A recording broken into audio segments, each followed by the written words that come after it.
그 마지막 일들 오늘 말세라는 제목인데요. 보통 말세하면은 이제 우리가 시대적으로 끝날을 생각하겠지만은 사실 그 시대의 끝날은 지난 시간에 배웠던 여호와의 날, 주 예수 그리스도의 날이에요. 그리고 말세라는 용어는 그 영어로 보시면은 복수로 돼 있잖아요. The last days.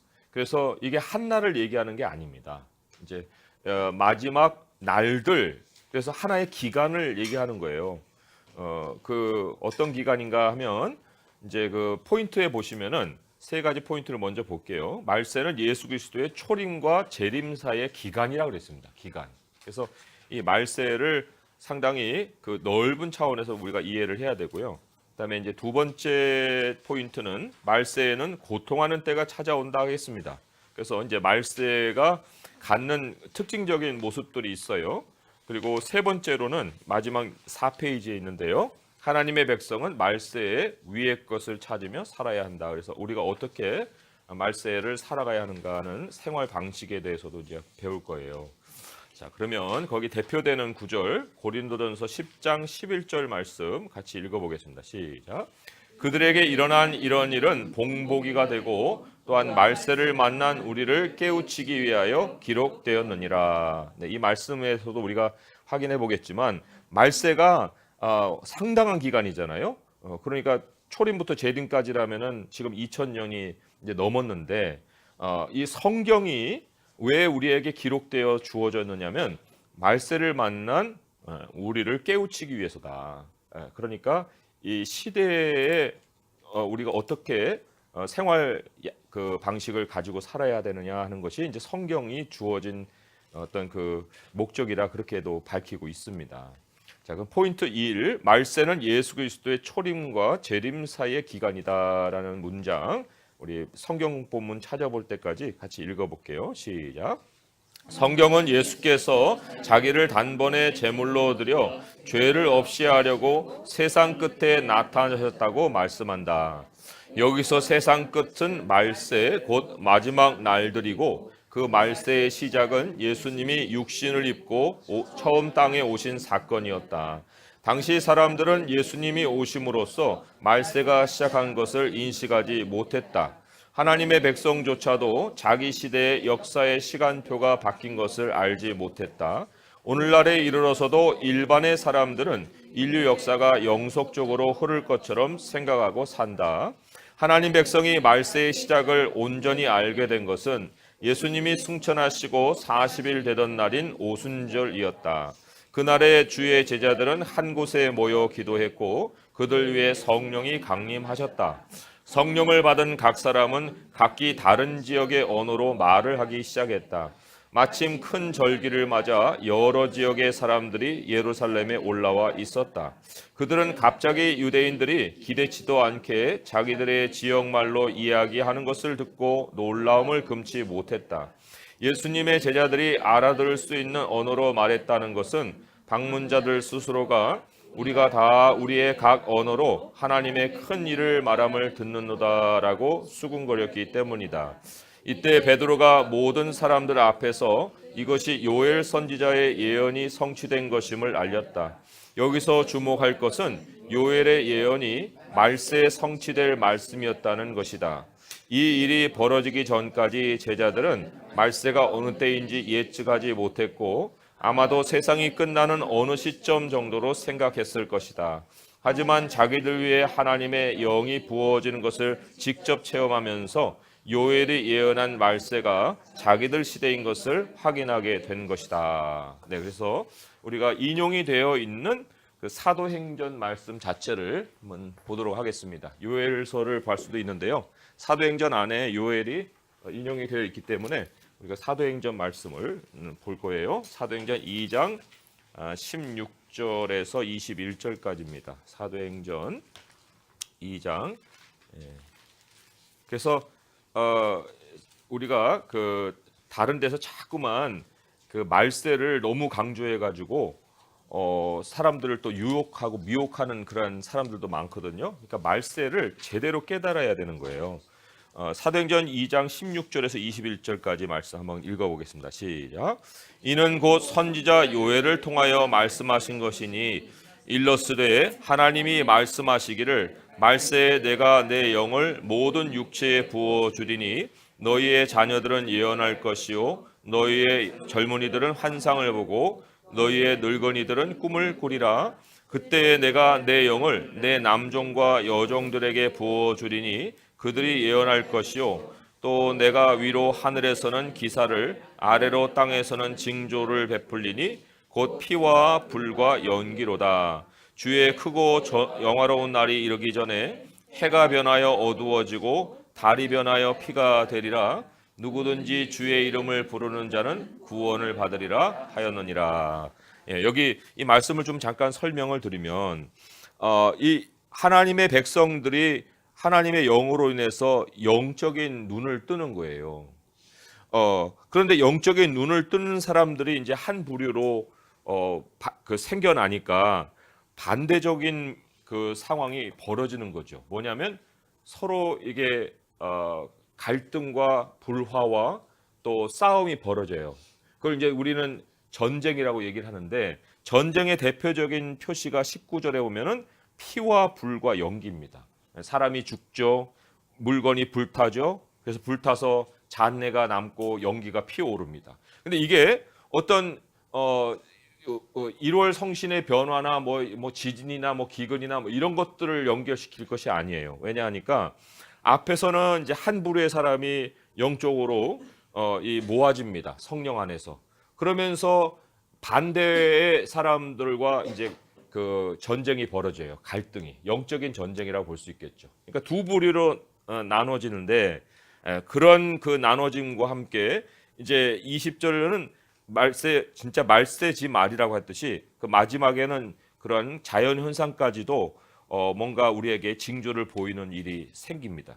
그런 세상과 하나님 백성 간의 갈등이 계속해서 벌어질 때 우리에게 하나님이 주시는 선물이 있는데 그게 21절 말씀이죠. 누구든지 주의 이름을 부르는 자는 구원을 받으리라. 그래서 이 말세에 이런 갈등이 있을 것은 너무나도 확실한데 그런데 이제 우리가 어떻게 그 시대를 또 도움을 받아서 벗어날 수 있을 것이냐 하는 건 예수 그리스도의 이름 안에 있다. 이런 거를 이제 성경이 예언을 하고 있는 겁니다. 근데 그 예언의 시작이 바로 오순절에 이제 이루어졌어요. 그렇지만 이미 말세의 시작은 예수님이 세상 끝에 나타나심으로 인해서 이미 시작을 한 건데 사람들이 깨달은 것은 이제 오순절 때 성령 강림을 통해서 알게 된 거죠. 그러니까 우리 그리스도인들도 마찬가지입니다. 아무것도 모르고 살 때는 세상이 무슨 말세야 이러다가 하나님의 영을 받아서 거듭나게 되면 내가 말세에 사는구나. 이걸 이제 알게 되는 그런 것과 똑같은 거예요.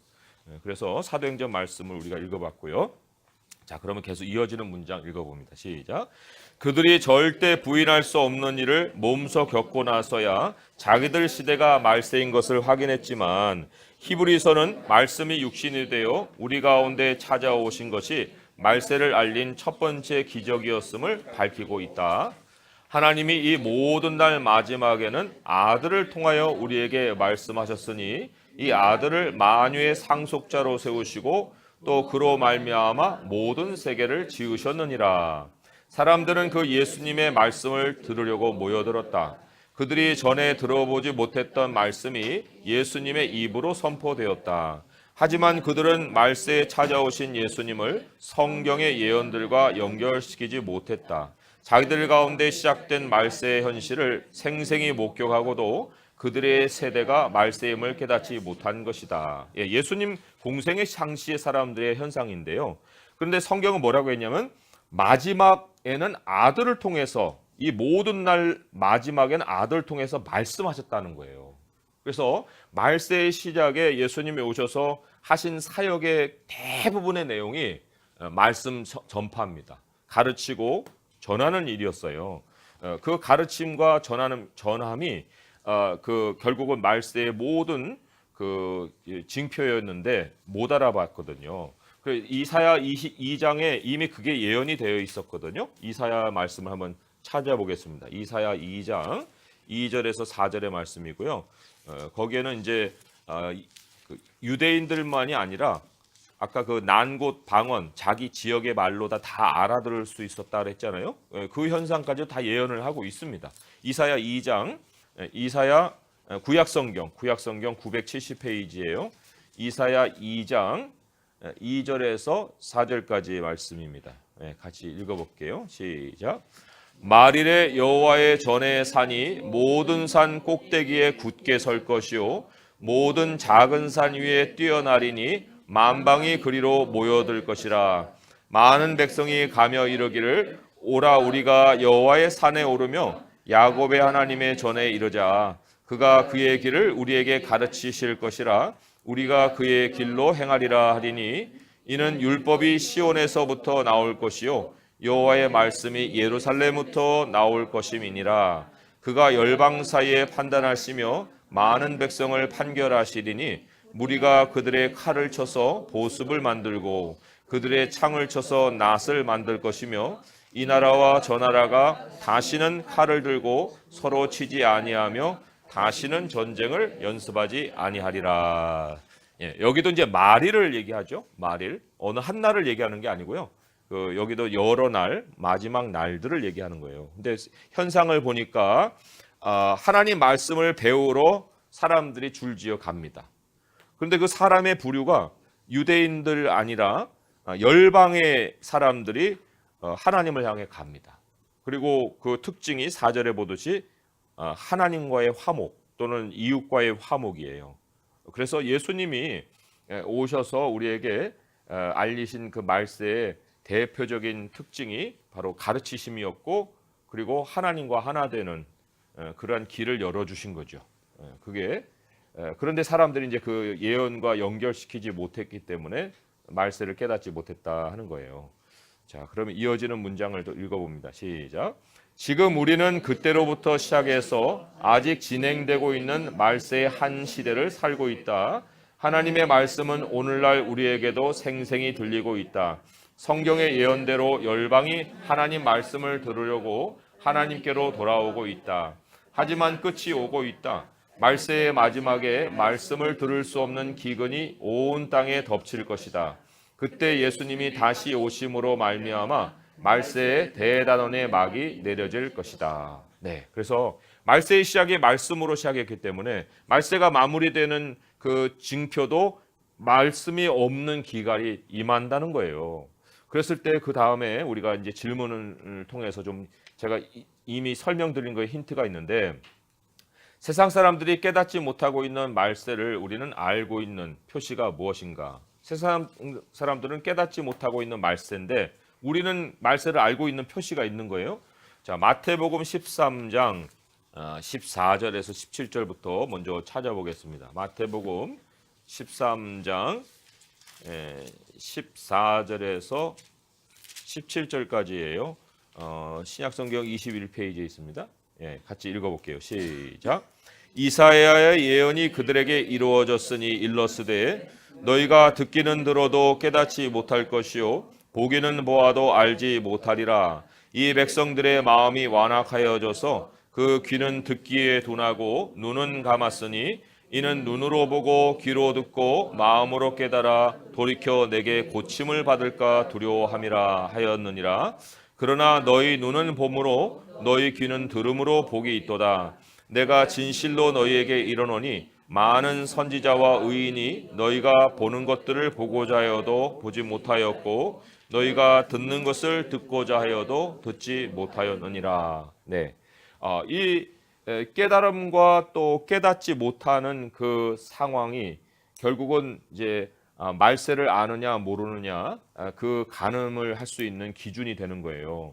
그런데 이제 우리가 한 구절을 더 찾아봐서 어떻게 우리는 깨달을 수 있었지? 이제 이런 그 질문을 던질 수가 있습니다.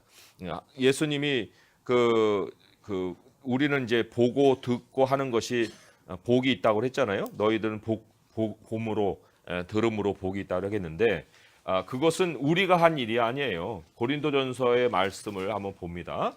265쪽에 있어요. 신약성경 265페이지. 신약성경 265페이지 고린도전서 2장 9절에서 10절까지 말씀 두 절입니다. 같이 한번 읽어볼게요. 시작.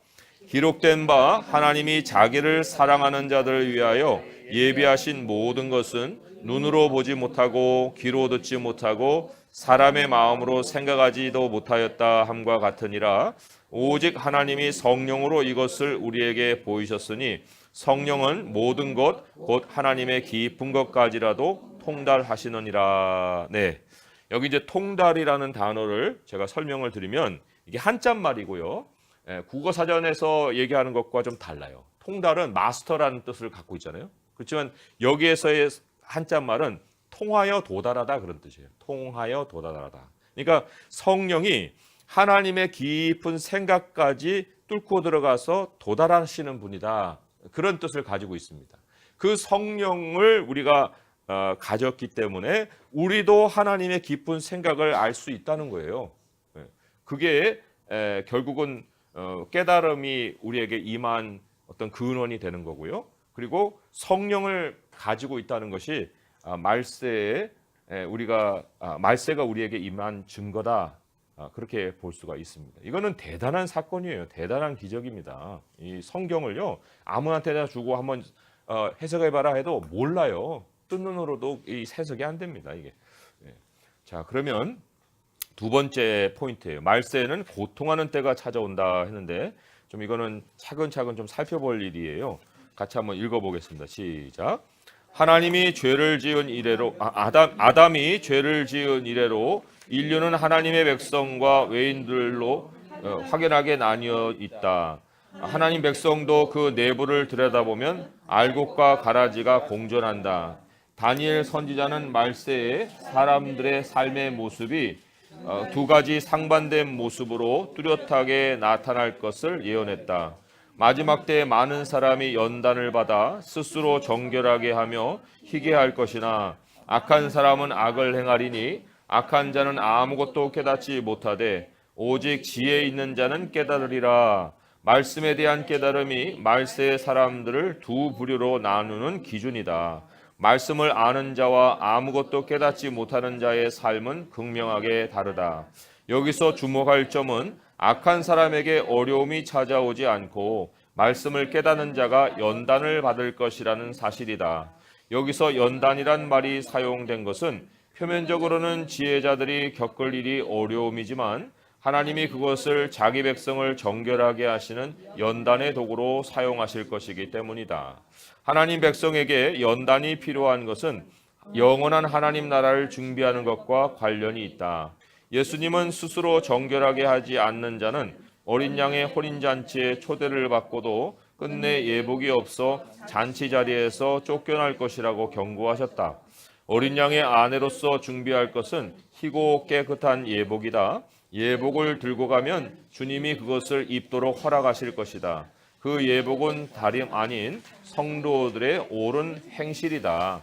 그러므로 하나님의 백성이 시험을 당하는 것은 그들이 혼인잔치에 정결하고 영광스러운 모습으로 참여하도록 하나님이 그들을 정결하게 하시기 때문이다. 네, 그래서 이 모든 물건의 때는 비누로 지우지만 사람의 더러움은 연단으로 어려움이라는 그 상황에서 씻어질 수가 있어요. 그게 하나님 너무나도 잘 아시기 때문에 우리를 그렇게 어려움 속에도 있게 하신다는 겁니다. 베드로전서 4장 말씀 한번 찾아볼게요. 신약성경 381쪽입니다. 381페이지 베드로전서 4장 12절에서 14절까지 같이 읽어봅니다. 시작. 사랑하는 자들아, 너희를 연단하려고 오는 불시험을 이상한 일 당하는 것 같이 이상히 여기지 말고 오히려 너희가 그리스도의 고난에 참여하는 것을 즐거워하라. 이는 그의 영광을 나타내실 때에 너희로 즐거워하고 기뻐하게 하려 함이라. 너희가 그리스도의 이름으로 치욕을 당하면 복 있는 자로다. 영광의 영 곧 하나님의 영이 너희 위에 계심이라. 네. 여기서도 확인했지만은 아까 사도행전 요엘 선지자의 말씀에 성령을 받은 사람이 있는가 하면은 불과 저기 그 피와 불과 연기라 하는 것이 있듯이 전쟁이에요. 결국 영적인 전쟁이 말세를 대표하는 현상이 되는 겁니다. 여기도 그래서 이상히 여기지 말아라. 예. 너희는 오히려 하나님 나라에 참여할 것을 생각하고 기뻐해라. 그리고 우리가 치욕을 당해도 하나님의 영이 있기 때문에 그런 일이 벌어지는 거다. 이렇게 이제 내면의 현실을 아주 상세하게 가르쳐주고 있어요. 그래서 결코 어려움 속에 낙심하지 마시기 바라고요. 이걸 통해서 우리가 하나님 사람인 것을 확인하는 것에 더 즐거움을 가질 수 있기 바랍니다. 자, 또 계속해서 문장 읽어볼게요. 시작. 그렇다면 말세에 어떤 어려움이 찾아올 것이 예언되었는가? 하나님 백성은 어떤 고통의 때를 지나며 연단을 받을 것인가? 사도 바울은 말세에 찾아올 어려운 때의 현상들을 다음과 같이 19가지로 일목요연하게 나열해 주었다. 너는 이것을 알라. 말세에 고통하는 때가 이르러 사람들이 자기를 사랑하며 돈을 사랑하며 자랑하며 교만하며 비방하며 부모를 거역하며 감사하지 아니하며 거룩하지 아니하며 무정하며 원통함을 풀지 아니하며 모함하며 절제하지 못하며 사나우며 선한 것을 좋아하지 아니하며 배신하며 조급하며 자만하며 쾌락을 사랑하기를 하나님 사랑하는 것보다 더하며 경건의 모양은 있으나 경건의 능력은 부인하니 이 같은 자들에게서 내가 돌아서라. 사도 바울이 마지막에서 이 같은 자들에게서 내가 돌아서라고 한 것은 이 어려운 시기가 성도들을 미혹할 수 있기 때문이다. 그는 디모데에게 후일에 관해 말하면서 후일에 어떤 사람들이 믿음에서 떠나 미혹하는 영과 귀신의 가르침을 따르리라고 했는데 이것은 우리가 위에 열거된 모습을 가진 자들에게서 돌아서지 않고 미혹에 이끌리면 반드시 당하게 될 결과를 알려준 것이다. 예수님도 마지막 때에 미혹을 받지 않도록 주의하라고 여러 차례 강하게 경고하셨다. 우리가 말세에 찾아올 어려운 시기로부터 연단을 받아 스스로 정결하지 않으면 예수님이 경고하신 결과도 같이 맞을 것인데 많은 사람이 실족하게 되어 서로 배신하고 미워하겠고 거짓 가르침을 쫓아 불법이 성행함으로 많은 사람의 사랑이 식어지는 일을 당하는 것이다 했습니다. 특별히 위에 좀 목록으로 제시한 거예요. 디모데후서의 말씀 19가지라고 했잖아요. 그런데 우리는 아닌 것 같지만 그것을 좀 이렇게 좀 자세히 쳐다보면은 부분적으로도 묻어 있는 것들이 발견이 될 거예요. 그랬을 때 그 부분에 대해서 우리가 돌아서야 하지 아니면은 그게 미혹으로 작용을 해서 우리에게 역사를 하고 우리가 참 예수님이 말씀하신 바 사랑이 식어지는 일까지 갈 수 있다는 겁니다. 그래서 제가 다시 한 번만 천천히 한번 짚어볼게요. 자기를 사랑한다, 그죠? 굉장히 이기적인 자기중심적이고요. 돈을 사랑한다, 돈을 우선으로 합니다. 이건 뭐 세상 99.9%가 다 그렇다고 볼 수가 있어요. 돈을 사랑한다, 자랑한다, 명함 내밀고 교만하죠. 이것도 정말 위에서 아래로 내려다보는 사람들의 눈빛, 또 비방하고 고발 고소가 너무 넘쳐나잖아요. 부모를 거역한다는 것은 결국 주님 안에서 우리가 부모를 공경하는 건데 하나님이 안이 계신 사람들에게는 참 이 혈육에 대해서도 자기만 알지 부모에 대한 감사가 없죠. 또 감사하지 않고 거룩하지 않는다. 또 구별됨이 없다는 거고요. 그리고는 계속해서 보면은 굉장히 이 감성이 메말라 있습니다. 그래서 무정하고 원통하고 또 모함하죠. 그리고 자기 통제를 못해요. 절제하지 못해요. 그래서 막 조울증이라는 어떤 그 현상도 막 끌어올랐다가 끌어내렸다가 막 이런 어떤 그 왔다 갔다 하는 것도 그렇고요. 사납고 또 선한 것을 좋아하지 않는다. 이게 뭐냐면 나눔이 없다는 거예요. 아까 우리가 아침에 말씀드렸지만은 그 선한 일, 선한 사업, 착한 일 이게 다 나눔이에요. 근데 안 좋아해요. 그리고 배신하고 그리고 조급해요. 예, 이 한국 사람들 조급한 거 빨리빨리 이거 없애야 돼요, 진짜. 조급하고 자만하고 쾌락을 사랑하기를 하나님 사랑보다 더하고. 그러니까 굉장히 즐겁고 오락적인 것을 쫓아다니죠. 그래서 요즘 아이들 그 참 이 게임이 중독성이 있다는 것도 그렇고요. 경건의 모양은 있으나 경건의 능력은 부인하니 이게 또 그리스도인들에게 상당히 도전이 되는 말씀이기도 합니다. 또 이런 사람들에게서 돌아서라 그런 말을 했습니다. 자, 마태복음 말씀에 예수님의 경고가 있어요. 근데 그 나중에 보면은 요한계시록에 보면은 에베소 교회가 그 처음 사랑을 버렸느니라 하는 말이 있거든요. 그 처음 사랑 회복하라 그런 말씀도 있는데 도대체 사랑이 어떻게 식어지는고 우리를 떠나느냐 하는 것을 예수님이 말씀했어요. 24장 10절에서 12절 41페이지에 있습니다. 마태복음 24장 읽어봅니다. 시작. 그때 많은 사람이 실족하게 되어 서로 잡아주고 서로 미워하겠으며 거짓 선지자가 많이 일어나 많은 사람을 미혹하겠으며 불법이 성함으로 많은 사람의 사랑이 식어지리라. 불법 12절까지요. 불법이 성한다는 것은 이게 이제 말씀이 점차적으로 희미해져 간다는 거예요. 말세의 시작이 예수님의 말씀으로 가득 찾아갖고 왔잖아요. 근데 이제 결국은 마지막으로 가면 갈수록 말씀이 없는 기근이 닥치게 되고 사람의 사랑이 식어진다. 그러니까 하나님 우선이 식어지고 사람들을 우선에 두는 것이 식어지고.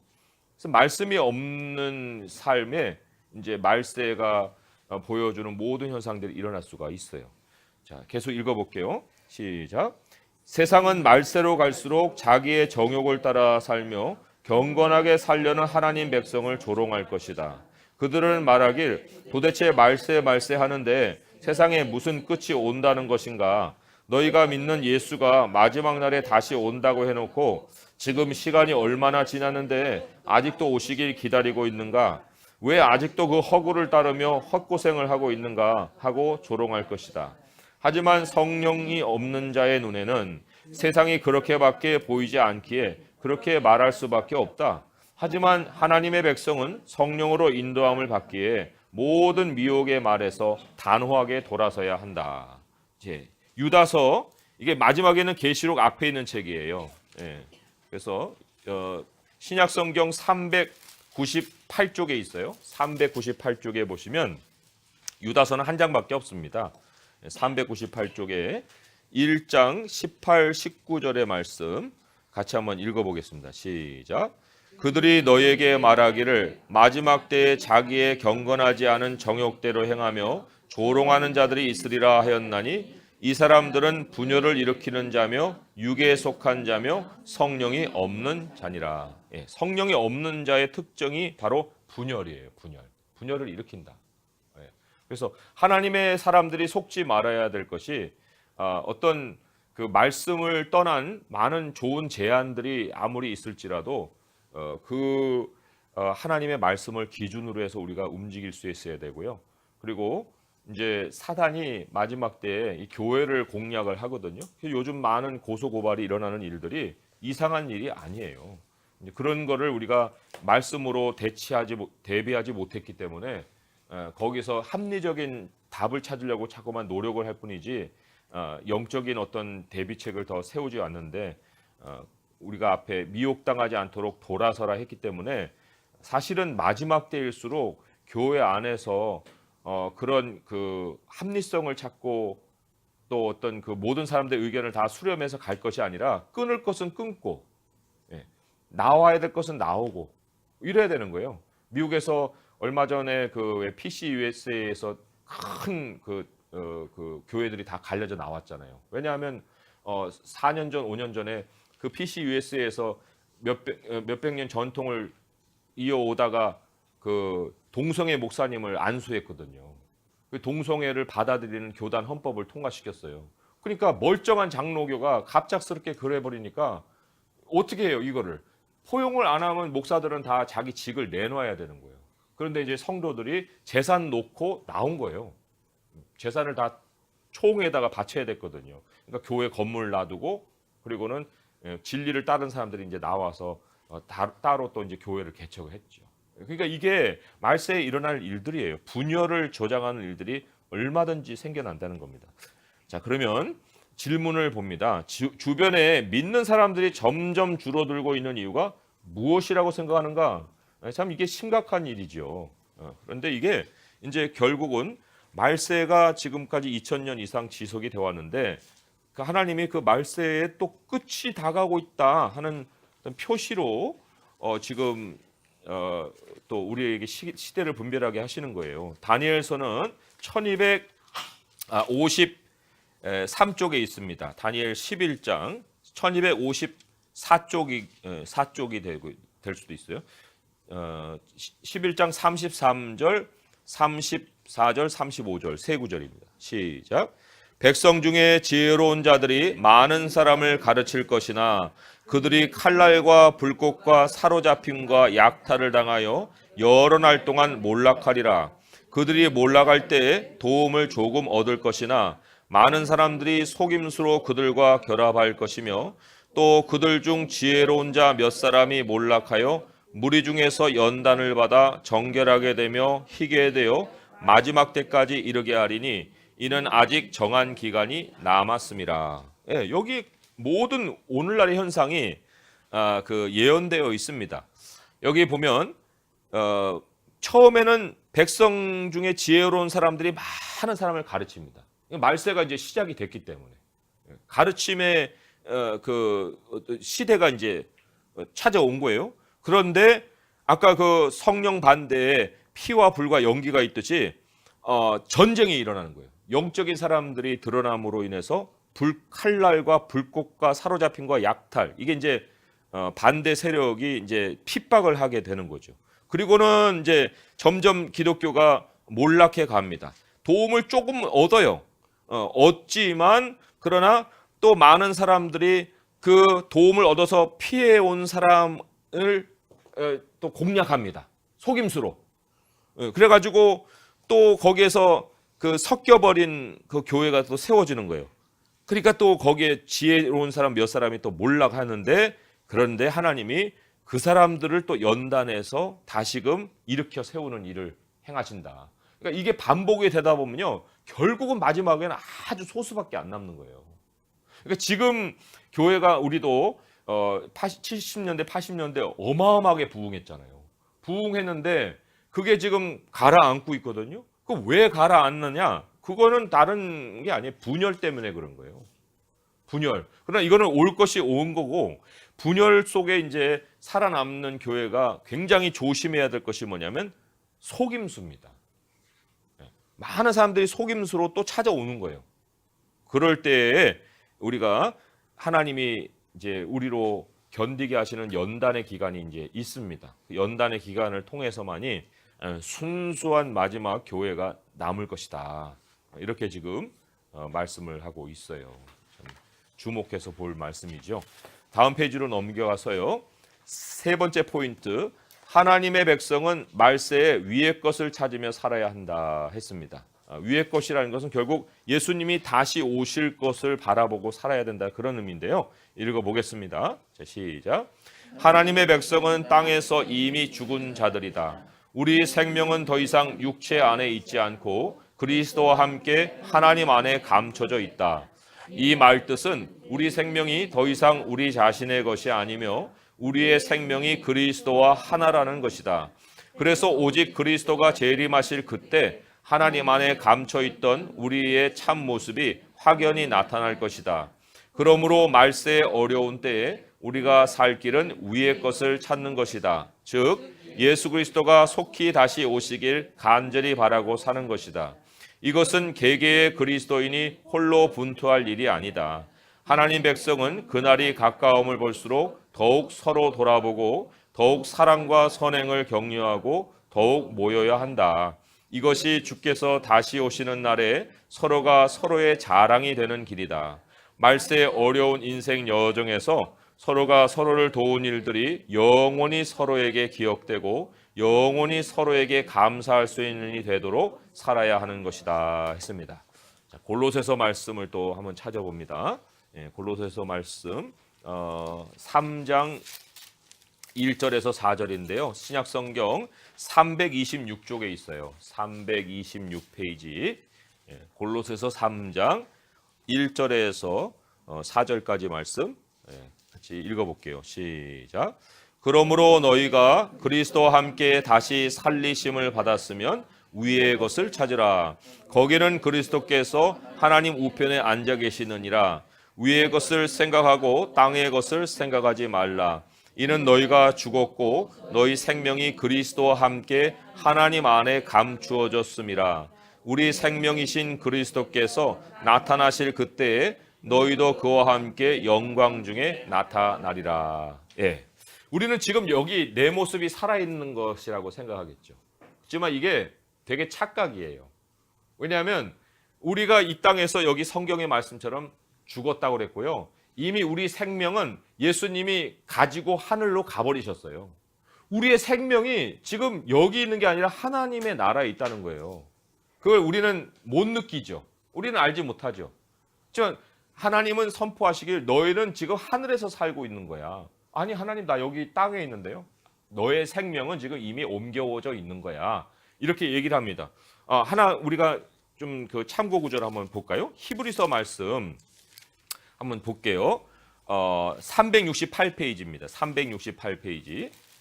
히브리서 11장 히브리서 11장 그 22절의 말씀이죠. 히브리서 12장 368페이지 12장 22절의 말씀이에요. 한번 읽어봅니다. 시작. 그러나 너희가 이른 곳은 시온산과 살아계신 하나님의 도성인 하늘의 예루살렘과 천만 천사와 거기까지만 읽습니다. 이미 우리가 하나님의 도성 하늘의 예루살렘에 도달해 있다. 이렇게 지금 말씀을 선포하고 있어요. 또 하나 증거 구절을 알려드릴까요? 에베소서 말씀을 한번 봅니다. 에베소서 말씀에 그 1장의 말씀이에요. 1장의 말씀에 그 1장의 말씀에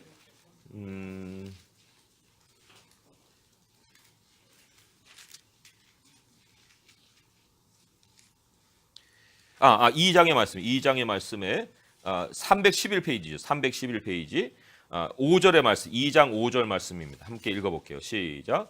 허물로 죽은 우리를 그리스도와 함께 살리셨고 너희는 은혜로 구원을 받은 것이라. 한 절 더 읽습니다. 또 함께 일으키사 그리스도 예수 안에서 함께 하늘에 앉히시니. 예. 그러니까 거듭나는 순간 우리의 생명이 여기서는 죽고 하나님의 나라로 옮겨져 갔다는 거예요. 그런데 우리는 아직 그거를 실감을 못해요. 하지만 예수님이 다시 오실 때 우리의 생명을 가지고 찾아오신다 그랬습니다. 그리고 우리가 예수님과 같이 변화되어서 이제 영원한 삶을 시작을 하게 된다. 그러니까 그리스도인에게 절대적으로 하나님이 없애주신 것이 뭐냐면 죽음에 대한 두려움입니다. 우리는 죽는 것이 무서운 사람들이 아니에요. 이 육신은 벗어버리는 장막에 불과하다 말씀을 하고 있습니다. 그러니까 누구라도 우리를 위협할 수가 없어요. 뭐 상사들이 아무리 위협해봐야 그거 당신 해고야 이거밖에 더 해요? 아니 해고면 우리 죽습니까? 예, 안 죽어요. 왜? 하나님이 우리의 생명을 지키시기 때문에. 그래서 세상이 아무리 그렇게 위협을 가해도 거기에 굴복되지 않고 또 굴욕적인 삶을 살지 않아도 된다 할 수 있어요. 자, 질문을 봅니다. 질문은 좀 다른 면인데요. 우리가 함께 격려해야 된다는 건데, 현대는 외로움을 질병으로 규정해서 약으로 치료하려는 시도까지 한다. 주변에 말 한마디 걸 사람이 없다는 것이 죄가 주는 고통이다. 어떻게 하면 우리가 말세의 미혹을 받지 않고 함께 위의 것을 찾을 수 있으며 서로를 더욱 사랑과 선행으로 격려할 수 있는가 했는데요.